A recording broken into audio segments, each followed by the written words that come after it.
Certaines voitures sont des tas de ferraille, d'autres sont des œuvres d'art. Ces petits bijoux du design automobile sont exposés en ce moment au musée Petersen de Los Angeles, tous réalisés ou inspirés par les grands maîtres italiens de la discipline. Si les designers transalpins n'avaient pas eu le génie de dessiner de tels véhicules, la mythique Aston Martin de James Bond n'aurait sans doute pas été aussi mythique.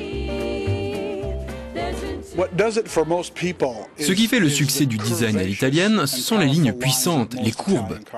Rien qu'en regardant la voiture, vous sentez son potentiel de vitesse. Ça donne un côté très sportif, très racé. Et je vous parle même pas du moteur. Tout ça, ça donne envie de prendre le volant et de prendre du plaisir.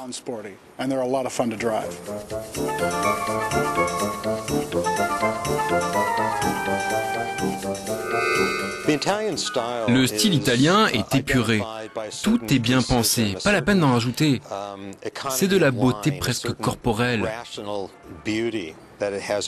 Si la voiture était un corps humain, la carrosserie serait comme les muscles qui entourent les éléments internes de la voiture. C'est un style très souple, sans les fioritures que l'on peut voir sur d'autres véhicules. En pole position des modèles mythiques, la 6 Italia 202 Coupé, dessinée par Pininfarina en 1947. Cette voiture a révolutionné le design automobile après la Seconde Guerre mondiale.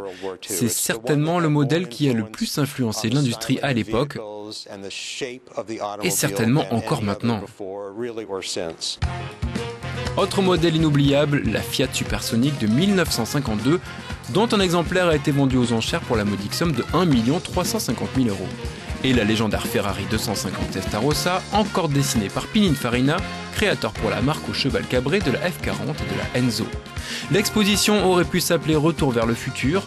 D'ailleurs, tous ceux d'entre vous qui ont regardé ce film se souviennent sans doute de la DeLorean DMC-12, annonciatrice du célèbre design triangulaire typique des années 80. Alors si vous aussi vous voulez retourner dans le futur, sachez que l'exposition fermera ses portes et ses portières en février 2013.